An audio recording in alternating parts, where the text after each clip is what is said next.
angel number के हो र यो चार्टमा चाहिँ मेरो कुन कुन स्पेसेसहरू चाहिँ खाली छ या कुन चाहिँ मिसिङ छ या कुन चाहिँ बढी भएको छ र त्यसलाई चाहिँ करेक्ट गर्नलाई के गर्न सकिन्छ भनेर बुझ्न चाहनुहुन्छ भनेदेखि again you can send us an email या तल लिङ्कमा चाहिँ इमेल एड्रेस यहाँले देखिरहनु भएको छ सो त्यो इमेलमा यहाँले पठाउनु भयो भनेदेखि हामीलाई इमेल त्यसमा खालि तपाईँले चाहिँ आफ्नो पुरा नाम र डेट अफ बर्थ हालेर पठाइदिनु भयो भने त्यो अनुसारले चाहिँ हामी यसरी नै क्यालकुलेट गरेर चाहिँ तपाईँहरूको पनि चाहिँ न्युमरोलोजी के कस्तो छ भनेर चाहिँ हामी भन्न सक्छौँ अनि सुमितजी म के एड गर्न चाहन्छु भने जो 1 देखि 9 सम्म जो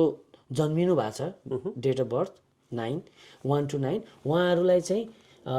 1 to 9 मा जन्मिनेहरूलाई चाहिँ के गर्दा बेटर हुन्छ भन्ने चाहिँ 1 to 9 is like single digit 1 to 9 कि नम्बर जोड्दाखेरि पनि 1 to 9 हुनेहरू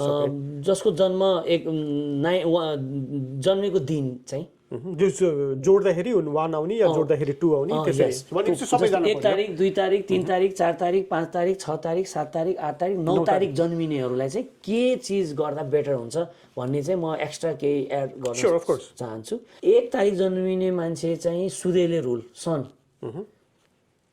सूर्य ग्रहले रुल गर्ने भएको चाहिँ उहाँले चाहिँ ब्ल्याक कलर अभोइड गर्नु होला सकेसम्म ब्ल्याक र डार्क ब्लू अभोइड गर्नु होला यो धेरै ब्ल्याक अभोइड मेरो फेभरेट कलर एन्ड सूर्यको अनि म हजुरलाई भन्न चाहन्छु सूर्यको 1 नम्बरको एनिमी नम्बर नै 8 भनेपछि त 8 को कुरा त केही पनि गर्नु भएन ओके